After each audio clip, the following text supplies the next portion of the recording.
Yeah, thank you, David. I think that's an unusually optimistic view of Myanmar that we don't usually hear. Come on back, sit down. We'll have the questions afterwards. But I think you've raised a number of extremely good points. I think the optimism on the ethnic minority majority relations is particularly interesting. I think the issues over what form of federalism is imaginable in Burma. And I think the idea of splits within the military is also very fascinating. So I'm sure there are questions here. We'll save those and go to Nava first. Nava is now a PhD student at Australia National University, but she used to be my superstar colleague at IPAC in Jakarta, and is now working on a study of Islamist political movements for her dissertation in Canberra. She's going to talk to us today on Islamist majoritarianism in Indonesia, and it will be useful to compare these again with India and Myanmar because it's the one majoritarian movement on this panel which is not in power. Over to you, Nava.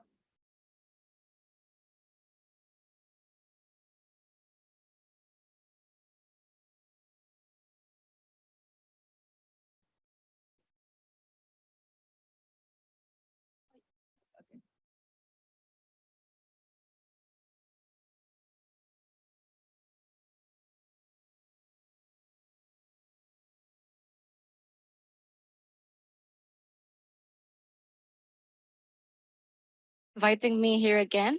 My second time to NYU, and like David, I also still got lost just around the block. I finally figured out how to use the subway system. Like, yay! But still getting lost. Yeah, me too. And thanks Sidney for presiding the session. And so I was supposed to be the third speaker, and so supposed to give some comparative notes between Indonesia, Myanmar, and India, but we're still waiting for Kapil. So I hope if I say something wrong about India, someone will correct me. Now my research is on Islamist groups in Indonesia, mostly civil society or uncivil society, if you like. You know, I don't know much about Myanmar or India, but I had to read them, right, from my lit review for my dissertation. I think there are some questions that I think are worth comparing between the three cases or other cases of majoritarianism. So as Sidney said, in India and Myanmar, the majoritarian groups managed to capture political power. Whereas in Indonesia, they haven't been that successful. So yeah, one of the questions I think is, you know, when and why do majoritarian groups succeed, and when the others fail, like in Indonesia? And maybe can we consider the context of national ideology, for instance, like in India, officially it's secularism. In Myanmar, there is a very close relationship that Buddhism has special place in the state affairs, whereas in Indonesia, it's neither secular nor a religious state, I suppose. Jeremy Menchik call it godly nationalism, because Indonesia is based on the 5 pillars or Pancasila, the first of which says the belief in one God. So all, you know, the 6 major religious groups have a place. Unless you're atheist, then, you know, that's the problem for Indonesia. So, you know, does that matter in terms of the success or failure of majoritarian group? And then I think the other issue that people often ask is, you know, how much is it about ideology, religion, or is it material interest? Is it, you know, structural reasons? Is it a reactive movement in terms of political turmoil, like the rise of Mabata in Myanmar, for example, that was after the democratic transition, or just before, after the democratic transition? So how much is that a reactive movement, and how much? So if it's, well, to me, I think it all matters whether, you know, the ideology is not just a post facto justification, and I will talk about it more later. And also, how much is it about the desire for supremacy? Because I think that's what defines majoritarianism, this desire to have ethnic or religious supremacy in the country. So majoritarianism about it, this is I think many people are happy with this, how things have turned out in Indonesia. Because, in the past 2 decades since Indonesia saw democratic transition in 1998, people have been worried about the rise of ultra-conservative Muslim groups that were gaining ground, into the public sphere, for example, through popular religious movements, through providing social services, and then they've got these spiritual ustad or teachers or gurus that grab public attention on TV shows. They have something like Indonesian Idol, but for Muslim preachers, and all the other contests, and on all the soap opera. But the story is about how to go to Mecca, and this porridge or congee seller managed to save up enough money to go pilgrimage to Mecca. So there's all that thing on the image of piety, very popular on media and social media too. And the Islamist influence peaked in 2016. And this is the current iconic leader of the Islamist movement, Habib Rizik Shihab. The Habib title means he has a lineage to the Prophet Muhammad. And in 2016 there was that huge Islamist mobilization to topple the Chinese governor of Jakarta at the time, Basuki Cahayapurnama, or Ahok, whom the Islamists accused of blasphemy. But since then, the growth of Islamists, at least in the political realm, has been declining. And I argue that it's because of 3 reasons. One is the infighting among Islamists themselves. So just like what David said, Buddhists also fight among themselves or have disagreement. And then there's the betrayal of the nationalist partner, especially Prabowo and his Gerindra party, who was also involved in the 2016 mobilization. And lastly, it's the crackdown on Islamism by the state and also some pluralist civil society groups. And as a result of this, ironically, I think the pushback against intolerance and majoritarianism has contributed to democratic decline. It's divided. Now, this is where I think that theology matters. I think what's interesting is that in one of the differences between Indonesia and India, I don't know much about the Hindu groups, but I think the biggest one is the RSS. And that's the biggest kind of civil society Hindu nationalist group. Whereas in Indonesia, they're numerous, they're very divided, they all have different theological doctrines, they have competing political goals and interests. So there are 2 main Islamist groups, at least that were involved in the 2016, 2 main divisions. One is the traditionalist Islamists, and then there's the Salafi groups. The traditionalists was represented by the Islamic Defenders Front, or FPI. Sorry, this was the leader. All right, this is the traditionalist Islamists, FPI. What they want is to implement Islamic Sharia within the framework of the Republic. So they're not like jihadists who want to overthrow the entire political system. They just want Islamic or Sharia to be part of the legal system. But even though the FPI was anti-violence or anti-terrorism, they never shied away from vigilantism. So agitation, mass mobilization, moral policing, kind of like maybe like the cow vigilantes in India a bit. And at the same time, FPI is opportunistic enough that they're willing and they're eager actually to negotiate with politicians, with the state, to get what they want. Whereas on the other hand, there's the Salafi Islamists. Unlike the traditionalists, Salafis are more focused on religious purification. They believe that the theology, the traditionalist Sunni orthodoxy, which is the majority belief among the Muslims in Indonesia, they think it's wrong because it incorporates too much, local culture, syncretism. So they want to alter, the Salafis want to alter the face of Indonesian Islam. And they seek a much deeper social transformation than just the formal enactment of Sharia law. And their preferred method for the Salafi, so whereas you can see for the FPI, there's a lot of vigilante and some kind of violence. Whereas for the Salafis, they want to do it, they said, elegantly, so education, religious propagation, cultural propagation, to shape the minds of the future Muslim generation. And they also criticize the traditionalist Islamist method as crude and opportunistic. Now, this infighting, the different methods, theology, doctrines, and so on, it hinders their internal cohesion, but also renders the Islamists vulnerable to co-optation by the state and by different political actors.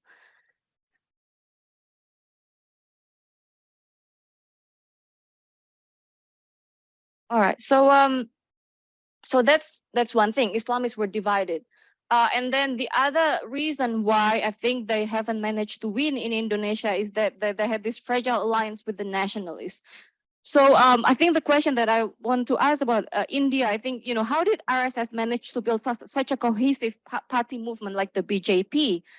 Is it really just modism, or, is it really very structured? Because in Indonesia, Islamists have tried to create a unified, like all Muslim party, but it never lasted very long. The first party, Masyumi, only lasted a few years. This was after the independence in 1945. And today, Islamist groups are scattered in many small Islam-based parties. Even the biggest one of this Islamic or Islam-based party only have like maybe 90% of the votes. Whereas the majority of Indonesian people are actually Muslims. So, but the Islamist party have never won. So in 2014 and 2019 elections, the Islamists allied with this guy here, Prabowo. So the one wearing the black patchy. And as you know, that Prabowo is the former son-in-law of Suharto. Had terrible human rights track record and so on, banned from the US. So it was quite interesting that the Islamists decided to ally with Prabowo because his party Gerindra is strong. They said we don't wanna cooperate with the losing side. We want to win. So they're quite pragmatic in their calculation. And for a while, this dynamic duo seemed to be quite doing a good job for their purposes to put a dent on Jokowi's popularity. They managed to undermine Jokowi to some extent and undermine his populist technocratic image by spreading this information that Jokowi is a communist puppet. And they popularized a new majoritarian narrative. So in the past, Islamists used to say, when there is Islamist rebellion, they said, we want an Islamic state because that's what the Quran tells us. But now they say, we want Muslims to have more role economically, politically, because we're the majority. So that's the difference. Because we are the true owners of the land. All those the Chinese ethnic Chinese people are not real Indonesians. And then and that they say the Muslims are majority in quantity only, but not in quality, because in fact the ethnic Chinese people dominated the economy, and now they want to dominate politics as well by co-opting Jokowi and Ahok. That was their argument. He wasn't going to have it, so he wanted to fight back, right? So Jokowi cooperated with the largest Muslim organization in Indonesia, Nahdlatul Ulama, or NU, which is known as a moderate group. And even Jokowi offered NU cleric to become his vice president. So, the sectarian sentiment was not just played up by Prabowo in the Islamist side. Jokowi also had a role in it. And the religious minority groups and pluralist Muslims rallied behind Jokowi, while the conservative Muslims from Sumatra, Sulawesi, Eastern Indonesia rallied behind Prabowo. So the sectarian cleavages, which was long suppressed by Suharto, now came back in full force. But still, the result of the 2019 election was Jokowi still won, and Prabowo lost. And after that, there was the Islamists were rioting in Jakarta. They set the city on fire, and many people were killed. And even after all that violence, in the end, Prabowo cut a deal with Jokowi. Now, this is where we had the twist. Prabowo was Jokowi's stronger rival, and now he became part of Jokowi's cabinet. Why? Because he needed resources for his party for the next election. So, and maybe, I don't know, maybe they naively thought that this elite reconciliation can settle down the polarization at the grassroots level, which is not the case. And so after this reconciliation, the famous one between Jokowi and Prabowo at the MRT station, the Islamists were left alone without any political backing. And so they were more vulnerable to state repression. My research well, part of my research shows that there are all kinds of hard and soft repression employed by the state to different Islamist groups. So depending on, the level of threat and so on. So there's the soft one like harassment, stigmatization, and then there is the harsher repression like the proscription of the group using a new law, mass organization law, which gave the executive or the government more power or the authority to ban any Islamist organizations that is perceived as dangerous to the state.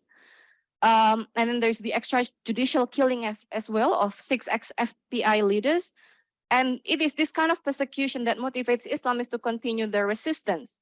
So despite the repression, Islamists are still quite resilient. Some of them, like the Salafis, choose less confrontational tactic to resist the state, but some of them also became radicalized and endorsing violence.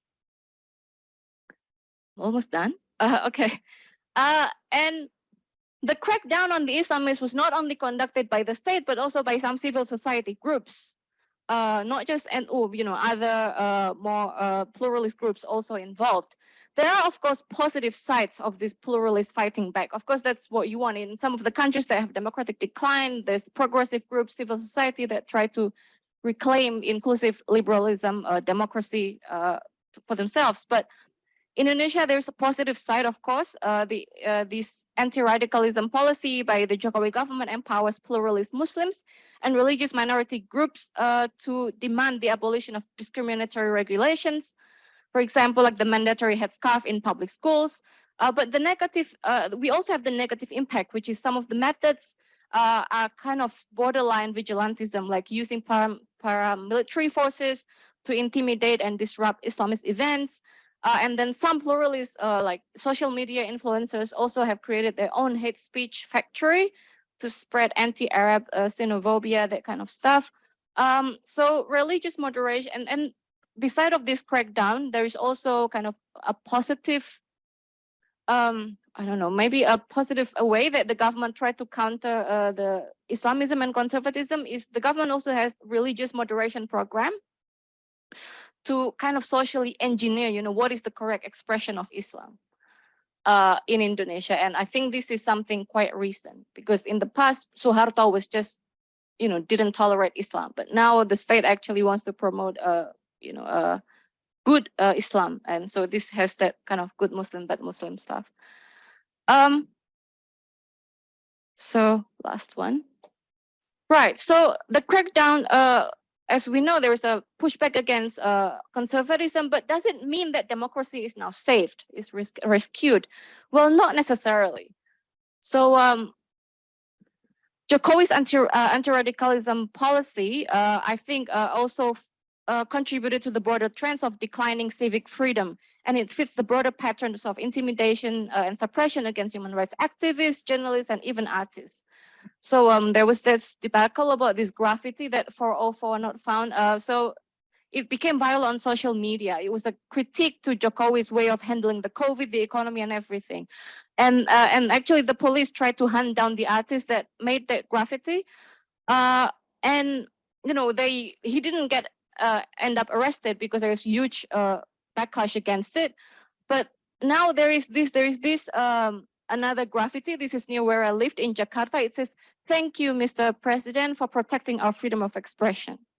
Now this, you will see all sorts of posters and graffitis like this. "Thank you, Jokowi. Thank you, President," all over Indonesia, even in the countryside. I saw lots of them in Central Java, East Java, and it's very, I think it's quite organized.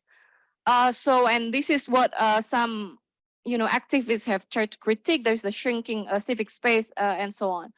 And at the same time, while cracking down on Islamism, the government accommodated some elements of Islamic conservatism to win scores with the conservative constituencies because they're still there, So, for example, the new penal code that is newly passed outlaw extramarital sex and restrict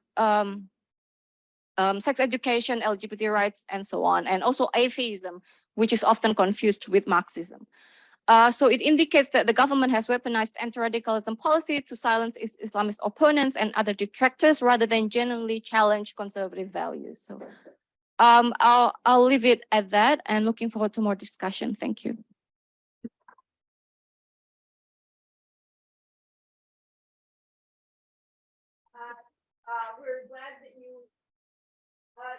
the event, Nava has just given a comparative look at India and Indonesia.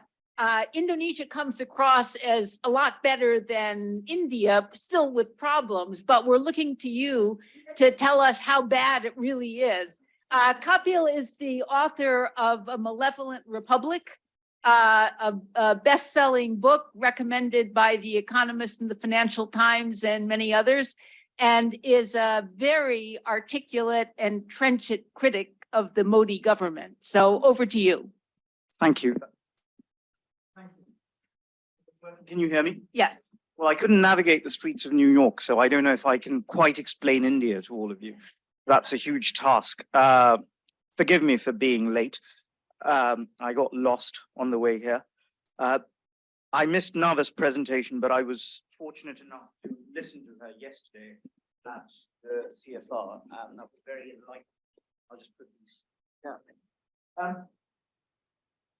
The exchange that India and Indonesia is very diverse society, good diverse society. Nationalism was pioneered in opposition to British. Indian nationalism is working. Hello? Yes, splendid.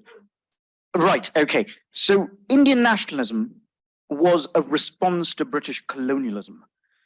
And the shape it took was of a unifying, inclusive nationalism, which said that we are Indians connected to this soil, and regardless of our linguistic division, divisions of caste, cuisine, culture, costume, everything, we are one people.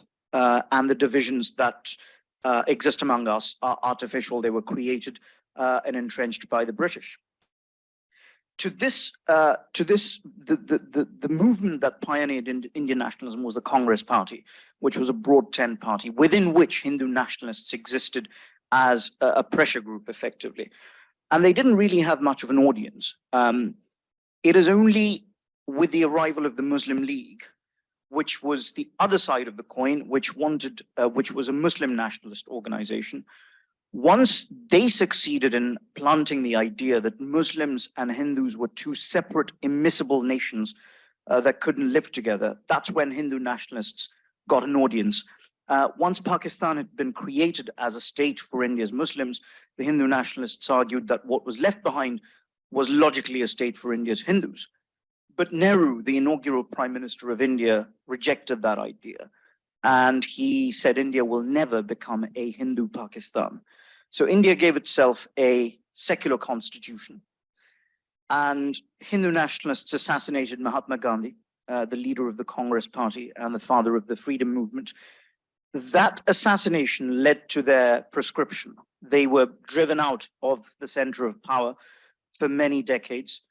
They didn't really have a role in government. They were completely disgraced. But in the 1980s, they broke through. They became a force. And the reasons are very, very complex. But broadly speaking, there is a pre-colonial history. India's pre-colonial history involves a lot of repeated invasions by Islamic armies from the West. And this is a subject that India's founding personalities refused to grapple with. They didn't want to discuss it for fear of giving ammunition to Hindu nationalists, for instance, but all around them was evidence of the ruin brought by foreign rule. And if I think India had dealt with this, V.S. Naipaul, when he traveled in India, said that the Indians must assess their past honestly, sincerely, and then say that the past is dead or the past will kill. But Indians refused to do that. And in the 1980s, Hindu nationalists weaponized that memory, the memory of the past. And they said in one particular place called Ayodhya, there was a mosque built by the Mughals. And what Hindu nationalists said is that this mosque is a monument to Hindu defeats. And this mosque must be raised. In its place, we must build a temple. That movement succeeded, alas. In 1991, they successfully brought the mosque down. And very recently, Modi laid the foundations of a new temple to be built there. And I often think of that mosque as the site of the ruin where the temple is being built as the tombstone of Indian secularism. I think Indian secularism effectively died there. It didn't die when Hindu nationalists went and razed the mosque. It died when the Indian state refused to fight them. It should have sent the army in at that time. But the Prime Minister of India at the time feared that the army might rebel against the government. It wouldn't have. I think the army is a very secular institution. But the political class was terrified of the Hindu nationalists. And the Hindu nationalists went from being a minor force in parliament, they had 2 seats in 1988, to being the largest opposition party by 1992. So this was a significant electoral shift. Now, what does Hindu nationalism mean for India going forward? What that means is Hindu nationalists believe that Hindus constitute they are the essential people of India. By that, I mean they are the natural citizens of India. They're the natives of India. And everyone else, people, especially Muslims and Christians who worship gods or religions that came from abroad, are by virtue of their faith, a fifth column. And I think part of the Hindu rage is fed by the existence of Pakistan. Pakistan is an affront. It's a reminder to, it's also, Pakistan also undermines the secular argument. If every secularist is asked, hang on a second, Muslims get a state of their own, right? And that state should be protected, but Hindus are not entitled to a state of their own. Why must Hindus why must Hindus have to make such a compromise? And I think the answer to that is many millions of Muslims, almost as many Muslims as Pakistan has, remained in India. They didn't choose to go to Pakistan. Pakistan was originally West Pakistan and East Pakistan, what is today Bangladesh. And Pakistan was created on the basis that Muslims were a separate nation and that if Muslims lived in India, they would be an imperiled minority. But in 1971, West Pakistan perpetrated the largest single massacre of Muslims since the advent of Islam. 3 million people were killed in Bangladesh. 500,000 women were, turned into sexual slaves. 10 million people were displaced. And the Indian army went and liberated Bangladesh. And at that time, I think that was a high point of Indian secularism because India's armed forces were led by a Zoroastrian. The ground forces were led by a Sikh. The man who commanded the air force in that sector was a Muslim. And the strategist who actually obtained Pakistan's surrender was Jewish. So that spoke for Indian, religious pluralism. And Pakistan was just an Islamic state that was, it didn't survive on its own logic of religious nationalism. Today, India is emulating Pakistan. A lot of people say India is a fascist state. India is becoming like Nazi Germany. It's not. Anyone who makes comparisons to Nazi Germany hasn't read history. There are a lot of stops on the way to Nazi station. 20th century is replete with horrors. The regime that Modi most resembles is the Milosevic regime. And the country India most resembles, sadly, is Yugoslavia. And what Hindu nationalists are doing by virtue of trying to impose Hindu supremacism is making people who do not see themselves as Hindu first feel that they do not belong in India. And the result, the consequence, the upshot of that could be that people will clamor for separatism, for separate states. So the greatest threat facing India is not the demise of democracy. The greatest threat facing India is potential disunion. Southern India, Eastern India, and Kashmir has always been, there have been secessionist tendencies there. They will start saying that why should we be part of a union in which Hindi and Hinduism are privileged and everyone else is looked down upon as an interloper. We're not there yet, but for the first time, I'm hearing noises from respectable people, smart people, patriotic people who are making these arguments. And that you've reached a very worrying point when the second most powerful man in one of the most important states in southern India, I recently interviewed someone, says to you that, if this continues for another 5-6 years, things will, India could fall apart. So Hindu nationalism is an existential threat to Indian unity, India's territorial integrity. I think the response to, can I carry on with the response? Right. The response to Hindu nationalism is, it has incubated, the excesses of Hindu nationalists have incubated the antibodies to fight Hindu nationalism. So you see for the first time, impulses, secular impulses that were latent once upon a time, that were dormant, are now asserting themselves. People are, last year people formed a human chain to protect Muslims. Hindus formed a human chain to protect Muslims. We read all the bad stuff in the press, but there's also very inspiring stuff in India.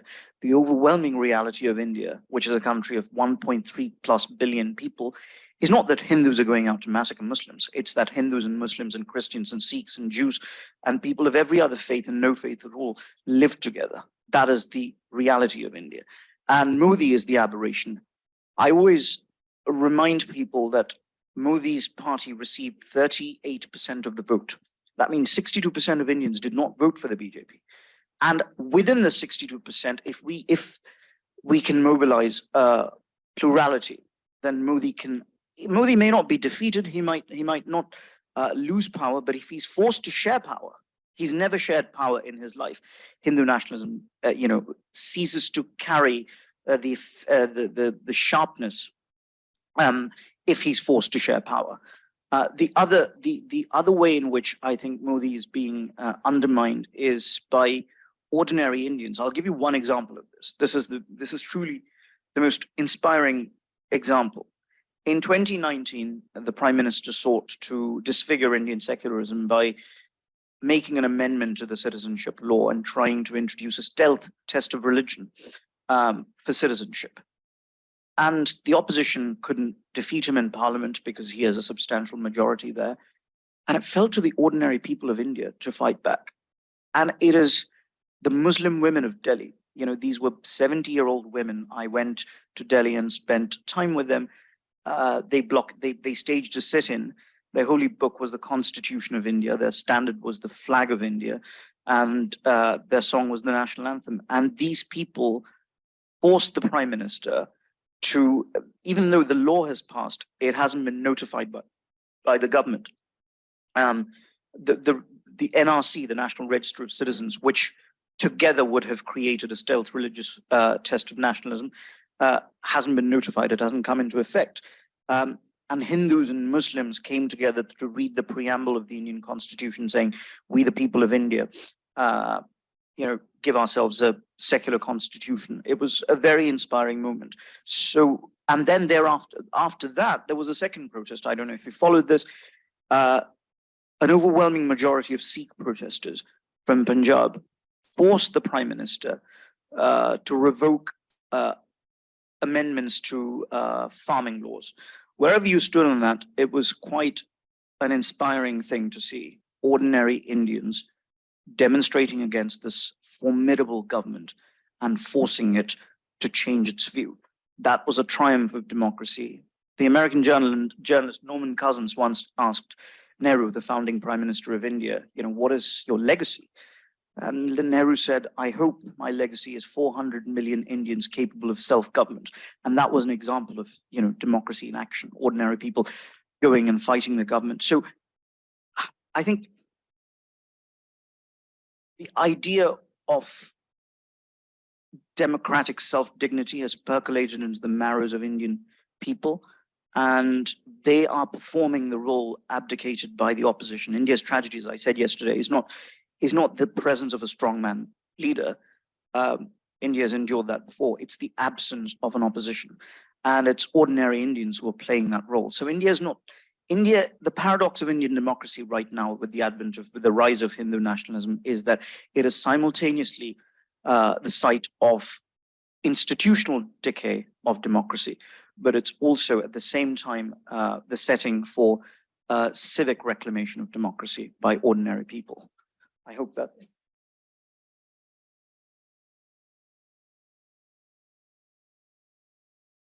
Well, we have another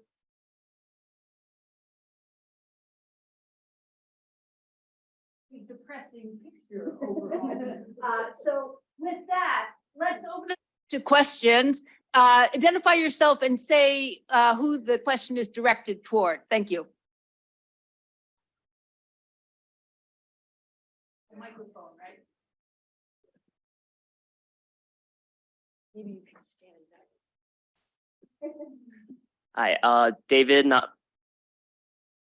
David, Nava, Kapil, thanks so much for your presentations. Pleasure listening to you guys speak again. I had a question regarding, so I think an overarching theme of all three presentations was sort of like, despite obviously the worrying picture of democratic decline, it's sort of this inspiring picture of like civil society rising up against it.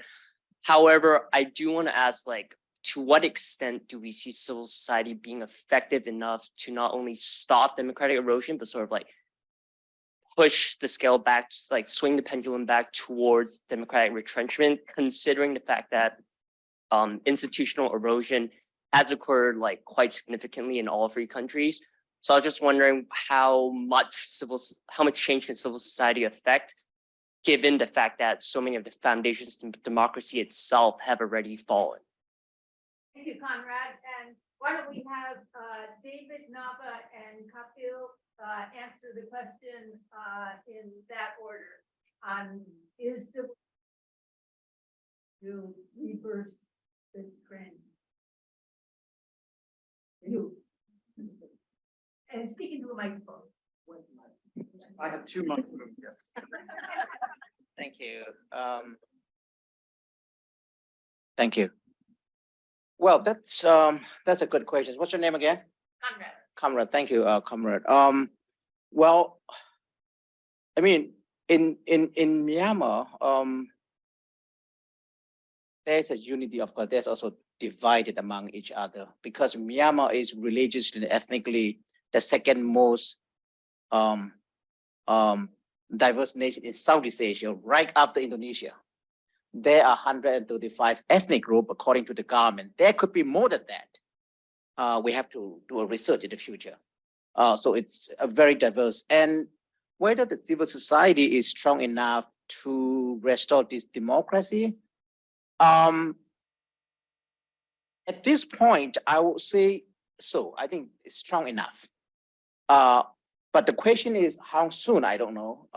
But it's strong enough. Like the question here is whether the military government is winning today or not, or the civilians resistance winning or not, depending on the regions. Okay, so most of the urban cities controlled by the military government today, most of the rural areas controlled by the civilians. And if you look at Myanmar, which part is the majority? The rural areas are the majority at this point.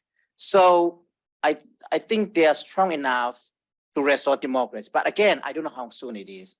Of course, a lot of challenges. So that's why I'm still very optimistic. Thank you. Thank you. Nava? Well, in Indonesia, I mean, it better be effective because I mean, it's like what you said in India, you know, the absence of parliamentary opposition. There is a similar trend in Indonesia. You know, the opposition parties are either bought off or intimidated into joining the governing coalition. And so, so civil society, I think there are reasons to be optimistic about the role of society. One is they're still able to organize huge protests when the parliamentary opposition failed to to pay attention to what the people want. Like in the case of the omnibus law, which was so unpopular, there was a huge student protest in 2019, also against the weakening of the anti-corruption body. But so far, you know, all these legislation that were resisted through this, you know, incredible protests, they made it. They were still passed. So if you measure it through, you know, whether or not they were effective in changing policies, maybe not so much. But you know, the fact that there is still a vibrant civil society, they're still trying to resist. You know, it's decline. I'm going to talk about this more in the next session about democratic decline. But I think basically I think we can be optimistic considering that there is still active civil society. from all sides. I mean, I talked about the Islamist opposition groups, but there are also the other side of opposition groups, which are the progressive, the liberal groups, student movements, and so on. But I'll talk about more later. Civil society, restoring democracy. Well, the civil society in India, I don't know how you would define it, but if you're talking about non-state actors, there are very powerful community forces in India. I imagine most of you would be familiar with what happened in India during the second wave of COVID, right? It was a state failure. You know, you were witnessing a failed state, effectively. India experienced the worst humanitarian catastrophe since partition. 5 million people died, and the government refuses to accept that number. There were bodies floating in rivers. It is ordinary Indians who helped each other. It is, you know, the government completely vanished from the scene. The government has traditionally been an impediment in India. It has not been a support. Many of the things that happen in India, when you go to small villages, you know, the schools that are run,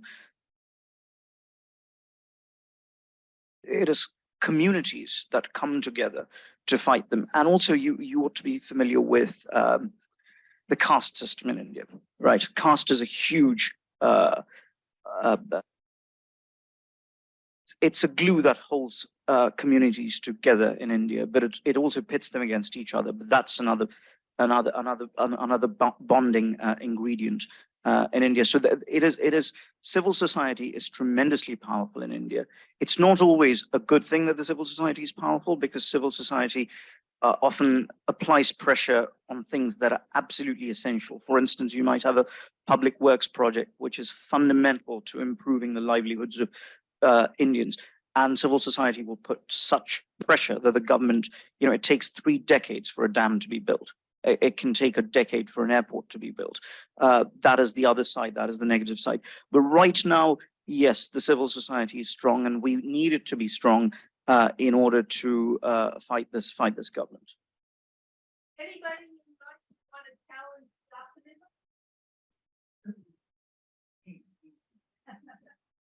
Yes. Yeah.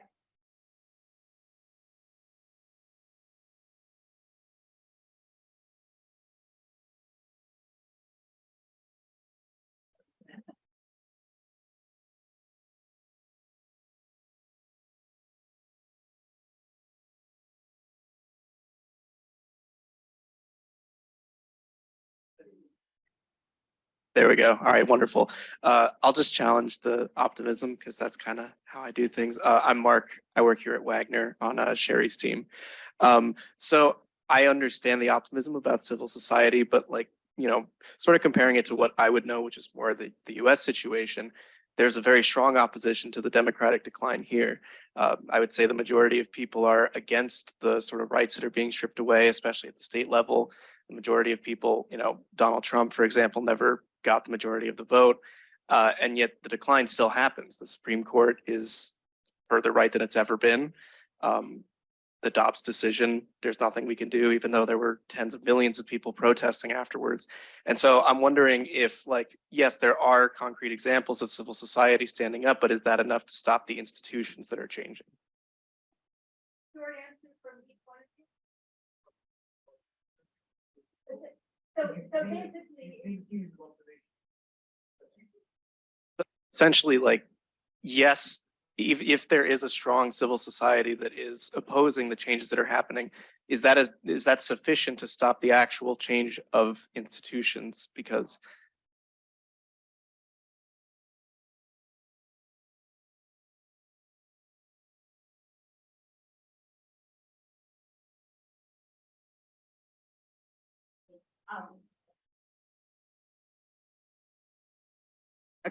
Take two. This just to build on that in a different way. So when we talk about civil society as pushback, that can be very work in all different directions. So for all three of these countries, civil society is not monolithic, it's not unidirectional.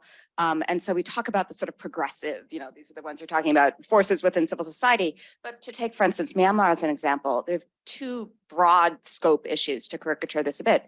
One would be that you have civil society organizations that work in different directions that do not all want the same thing. You do see this remarkable coalescence with the civil disobedience movement. But before that point, certainly civil society was quite diverse in its aims and directions. And there's no reason to assume that that will necessarily go away. You could make an argument that the disruption is such that it now has been overtaken. But for Indonesia, for instance, one couldn't make that claim. India, I know less well, but I'm just going to assume that there's everything there. So there's probably the other broad scope issue is that there's a fundamental institutional structural difference between civil society and state institutions or political parties. And so to say, can civil society save a state is conflating two different things. And so at some point, there has to be some transmutation from civil societal activism to forming a state. And so Myanmar, again, is like the case where this actually seems most obvious of how has the NLD or other forces transformed. How credible is that commitment to be really different if they're the same leaders in place? In other words, how do you channel that energy, even if it is right now, at least in Myanmar, fairly unidirectional, toward actually reforming a state that can govern?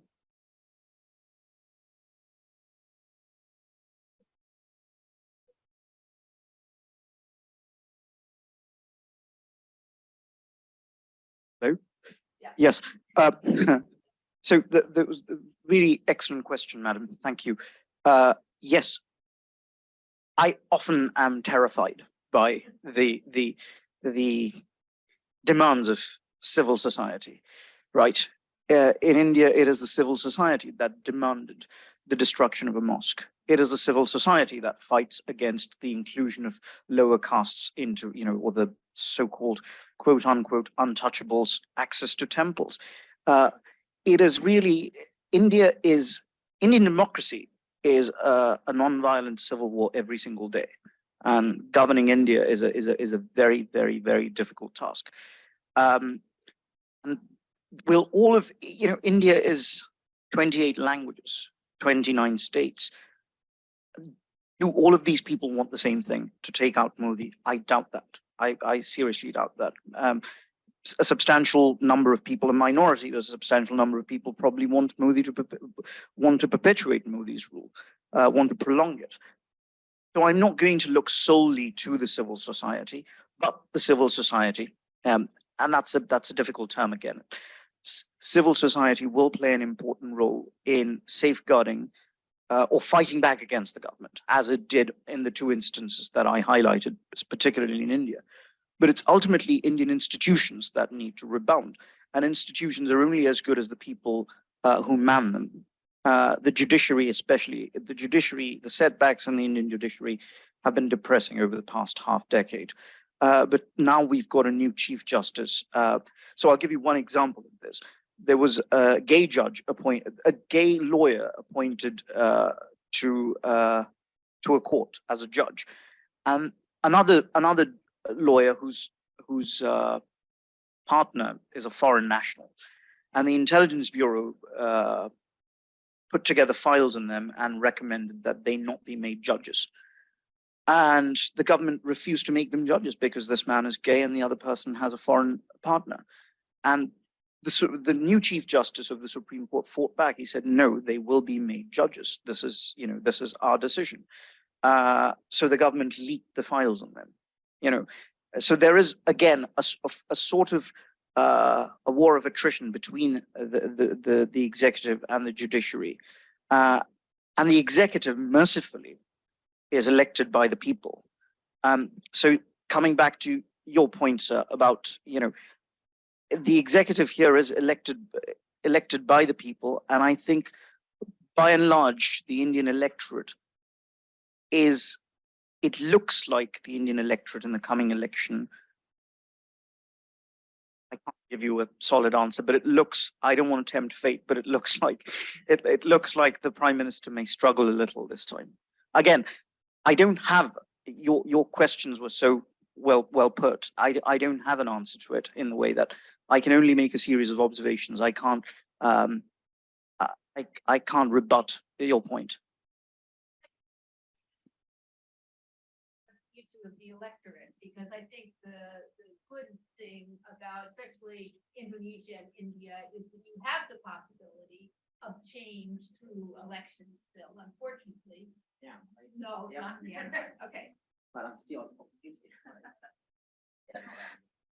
Yeah, I think what the people's demands matters when it comes to surveys, polls, and then coming election in 2024, if it happens, right? Because there's still the Jokowi circle is still floating the idea of extending the term limit or at least postponing the election for 3 years on the ground of COVID. So even that, the electoral democracy itself is kind of uncertain right now. And if you talk to, local politicians, most of them love the idea of postponing the election because everyone gets something from it, not just the president. All the legislative members at the provincial level, at the district levels, they will all gain something from postponing the election. So that's even though things still look better in Indonesia compared to the other countries, but even just being able to for peoples in Jokowi circle being able to float the idea of, this is like the sacred thing from reformasi achievements, right? The presidential term limits. Even if that starts to be attacked, then yeah, I mean, I don't know. I'm not very optimistic in that regard. Sure. I think I just want to address to her question very directly because you mentioned NLD, which is very significant because the main reason of the rise of this new coup, I mean, the coup has been never new in Myanmar actually. Since 1962, the coup has been there, but this is a new coup. The main reason of this coup is to complain about the elections, which was 2 years ago. The election was held in Myanmar 5 days after the US elections. And as some of you know here, Donald Trump complained a lot, right? The election was not fair. And the military leaders heard that voice and they said, oh, even in the US, the election was not fair and free. So in Myanmar, that could happen. So that is how they excuse this, the rise of the coup. So since then, the fight was, people think that is the NLD. NLD means National League for Democracy, which is led by Aung San Suu Kyi. The NLD, so in the beginning, people think that there was the fight between NLD and the military government. But a few days later, many people came to think that, no, this is not the fight between these two parties. This is the fight between the military government and the civilian. Like in Burmese, in the Buddhist term, they use it Dhamma and Adhamma. So Dhamma is the Buddhist word for the truth, right? Or maybe justice in a political language. And Adhamma is the negative of that Dhamma, which means evil. That means good and evil fight. So that's why this conflict is the conflict between the military government and the whole citizen of Myanmar, right? It's not just between Aung San Suu Kyi and the military government. We have to make it clear. So since then, the military government is now trying to eliminate NLD entirely. The reason is because as long as NLD and Aung San Suu Kyi are ruling these nations, there is no reasons for the military government to win the elections. Because Aung San Suu Kyi, although she has a lot of limitations, especially in the Rohingya issue, but she is a godly-like woman in Myanmar. Oh my goodness, many people love her, especially the grassroots people, right? So as long as Aung San Suu Kyi and her party is alive, there is no reason for the military government to win the elections forever. That's why they are trying to eliminate NLD party completely so that they will hold power forever, right? So in that case, this movement is even beyond this NLD, right? So there's a really civilian movement against the military government. So in terms of this institution change, and of course, it's very challenging because we have to win this military government first so that they can change some institutions which stand against the constitutions made by the military government in 2008. So I mean, Myanmar is still, in the movement of this revolution. So it's very hard to say, institutional change and things like that. But their priority is to win this military government coming together as one people of Myanmar. And to add that point, I would also like to say this. This movement is led by the young people, Generation C. They feel that religion is exclusive. So in Myanmar, even in Indonesia or India, to define your identity has to be in terms of religion and ethnicity, right? So to be a Burmese means to be a Buddhist. To be a Chin means to be a Christian, right? To be a Kachin means to be a Christian, right? To be the Indian migrant in Myanmar means to be a Hindu. So these young people feel that religion play an exclusive role in identity formations. That's why now this young generation, they want to eliminate religion completely. That's something interesting, isn't it?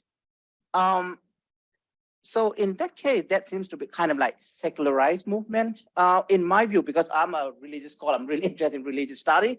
So for me, in Myanmar, we cannot completely religions. Although you might say I completely, eliminate religions, but in terms of your thinking, your worldview is still influenced by Buddhist teaching, kind of like moral Buddhism and secular Buddhism, right? So those Buddhist young people, they don't go to temple and they don't practice ritual anymore, but they are still shaped by the Buddhist teaching of morality.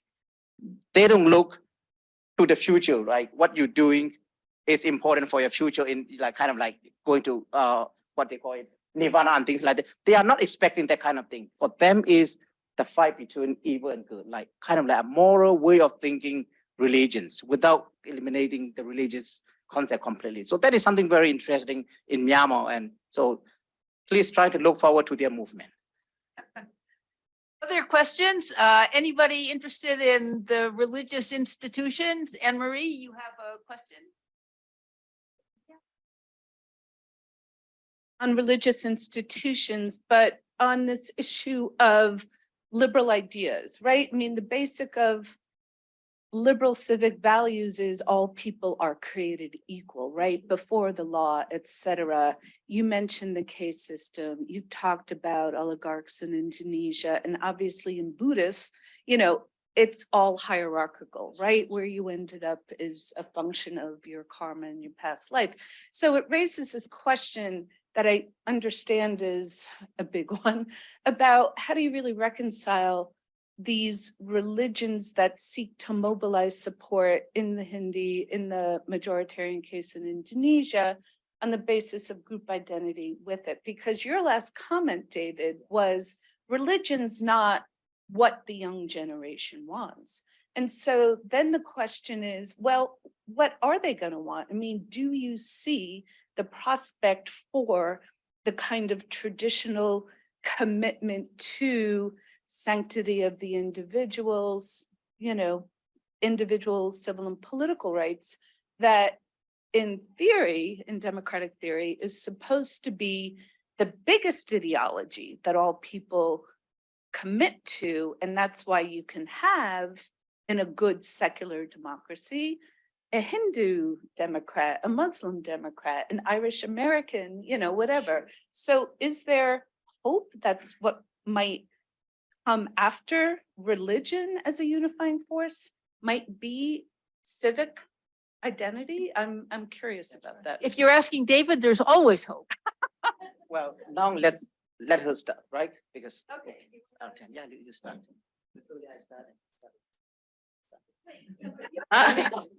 For me, you ask me or you ask three of us? I want to be. Go ahead. You just go ahead, Nancy. Okay. Okay. Thank you. I mean, you are right that Buddhism itself is kind of hierarchical, right? Especially male and female. That's one of the many reasons why Aung San Suu Kyi is also, the military government doesn't want her to take the role, the leadership, because she's a woman, right? That kind of things, yes. But on the other hand, there is a positive teaching of Buddhism. For example, compassion. And also for me, Buddhism is a democratic religion.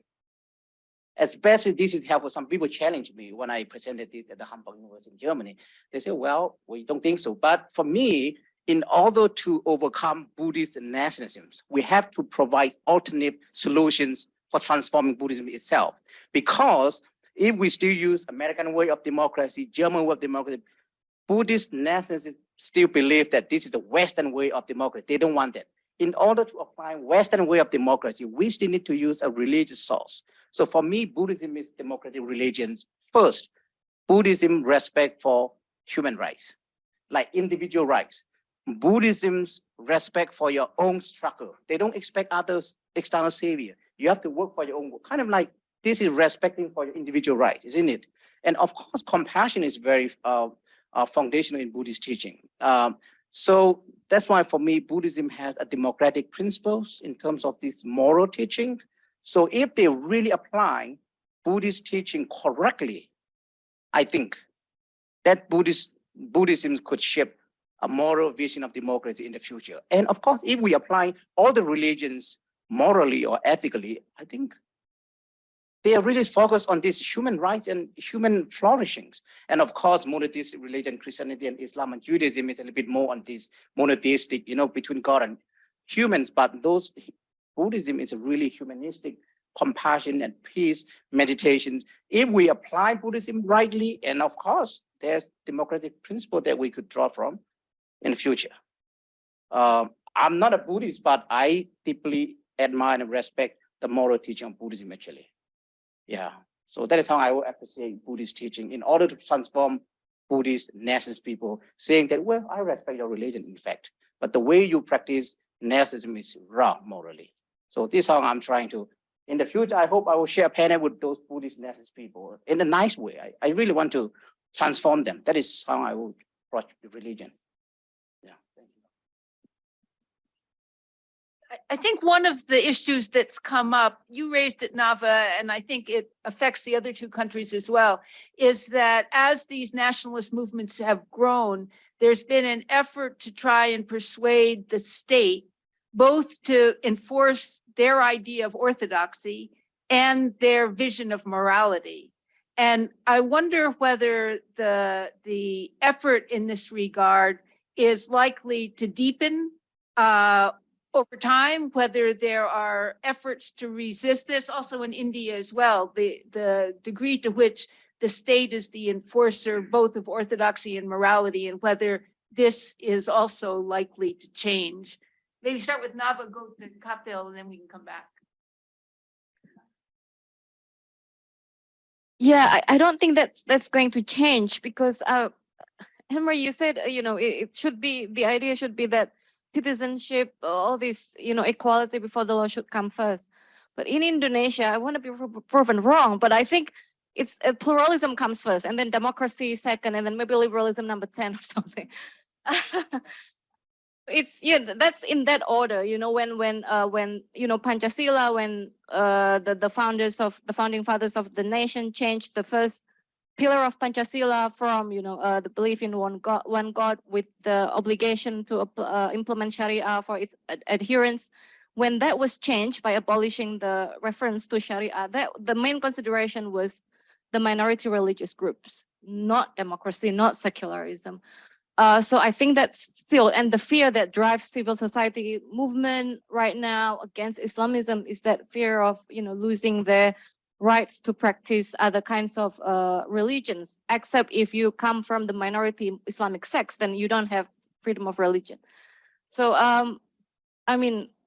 so I think that's the factor in Indonesia. And then there's this expectation that the state must enforce some kind of orthodoxy or morality, and it comes from across the board. Not just the Islamists wants the state to impose morality, but even the moderate Islamic groups also wants the state to impose the idea of what is what is a good Islam, or what is an idea of Muslimness that is productive for the economy, for development. So different people, different groups, different ideologies have different expectations, but they all look up to the state as the enforcer of these things. Thank you. Look, Hinduism is a horror show, right? I mean, it's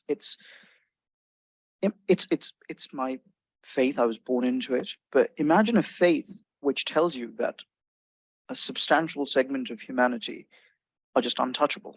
They're non-human. They cannot be categorized as human beings. How do you reconcile yourself to your heritage when bigotry is enshrined in it as a value? India's founding, India's constitution, the father of the chief drafter of India's constitution was himself an untouchable lawyer, Bhimrao Ambedkar, a formidably educated man. And George Perkovich once said, to understand the significance of that, imagine if James Madison had been an emancipated slave. That was so India, the Indian state, was an attack upon Hinduism, and that was a good fight. India was invented, the modern Indian state was invented to defeat the horror show that was Hinduism, the horrors embedded in Hinduism.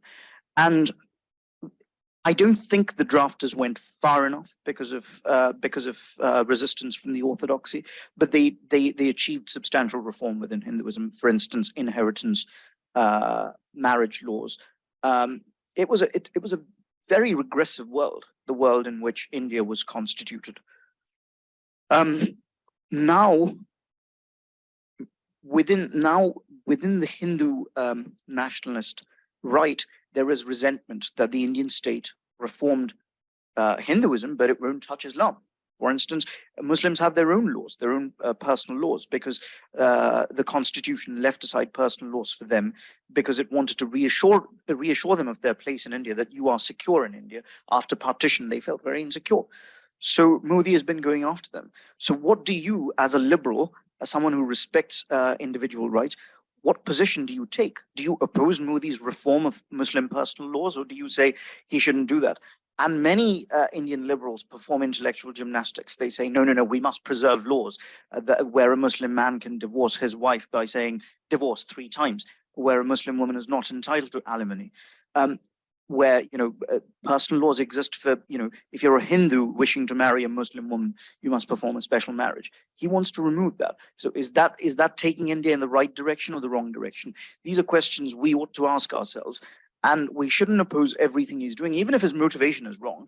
I think the destination to which he's dragging us is the right place in that regard.